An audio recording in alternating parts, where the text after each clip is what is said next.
Fudail bin Iyad, perampok yang dihentikan oleh satu ayat. Pada suatu masa, di wilayah antara Merv dan Bukhara, nama Fudail bin Iyad dikenal bukan sebagai ulama, bukan pula sebagai ahli ibadah. Namanya justru bergaung di jalan-jalan gelap dan lorong ketakutan. Ia adalah perampok, pemimpin kelompok penyamun yang menguasai jalur dagang.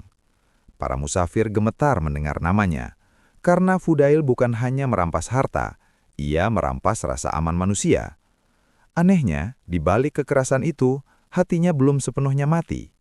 Ia masih bisa tersentuh, meski tertutup lapisan dosa yang tebal. Fudail bukan perampok karena lapar semata. Ia menikmati kuasa, rasa ditakuti, dan kebebasan tanpa hukum.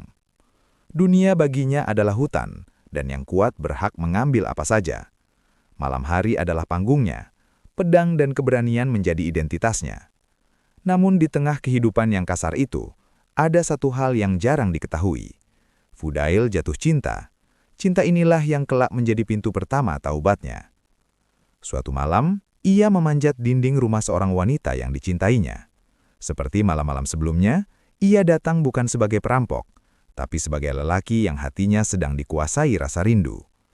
Saat ia berada di atas dinding, sebelum sempat turun, tiba-tiba dari dalam rumah terdengar suara lantunan Al-Quran. Bukan suara keras, bukan pula ceramah, hanya bacaan lirih seseorang yang sedang bermunajat dalam sepi. Ayat itu adalah, "Belumkah tiba waktunya bagi orang-orang yang beriman untuk tunduk hati mereka mengingat Allah?" Ayat itu menghantamnya, bukan seperti panah, tapi seperti palu yang memecahkan lapisan keras di dadanya. Fudail terdiam, tangannya yang kuat mendadak lemas. Untuk pertama kalinya setelah sekian lama, ia tidak merasa berkuasa. Ia merasa telanjang di hadapan Tuhan. Ia berbisik pada dirinya sendiri dengan suara yang gemetar. "Ya Rob, sungguh, waktunya telah tiba, bahkan sudah terlambat."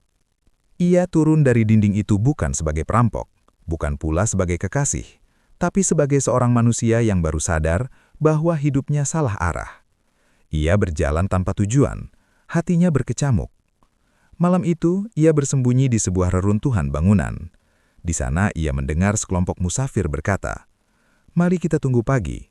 Jalan ini berbahaya. Fudail bin Iyad biasa merampok di sini." Mendengar namanya disebut sebagai ancaman, Fudail menangis. Ia berkata dalam hati, "Ya Allah, hamba-Mu ini telah menjadi alasan orang takut berjalan di bumi-Mu." Malam itu menjadi malam kelahirannya yang kedua. Ia meninggalkan dunia perampokan, memutus semua ikatan lama, dan memilih jalan ilmu dan ibadah. Taubatnya bukan taubat sesaat. Ia menghukum dirinya sendiri dengan disiplin ruhani yang keras. Lapar, malam panjang tanpa tidur, dan tangisan yang tidak ingin dilihat manusia. Ia belajar Al-Quran bukan untuk suara, tapi untuk takut. Ia menuntut ilmu bukan untuk dikenal, tapi untuk menyelamatkan dirinya sendiri dari neraka. Tahun-tahun berlalu, nama Fudail bin Iyad kini berubah makna. Ia menjadi ulama besar, guru para imam, penasihat khalifah, dan ahli zuhud yang disegani. Namun yang paling terkenal darinya bukan ilmunya, melainkan rasa takutnya kepada Allah. Jika disebut neraka, ia menangis. Jika disebut akhirat, ia gemetar.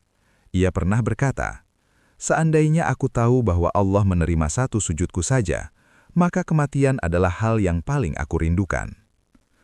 Ironisnya, lelaki yang dahulu membuat manusia takut, kini takut kepada Allah lebih dari siapapun. Ia mengajarkan bahwa taubat sejati bukan sekedar meninggalkan dosa, tetapi membenci masa lalu tanpa membanggakan masa depan. Ia tidak pernah menyebut kisah lalanya kecuali untuk merendahkan dirinya sendiri. Kisah Fudail mengajarkan satu kebenaran yang sunyi namun dalam. Hidayah tidak selalu datang di masjid, tidak selalu lewat nasihat ulama. Kadang ia datang di atas dinding dosa, lewat satu ayat yang tepat sasaran. Dan sejak malam itu, Fudail bin Iyad hidup dengan satu keyakinan. Jika satu ayat bisa menghentikan seorang perampok, maka tidak ada hati yang terlalu rusak untuk diperbaiki Allah.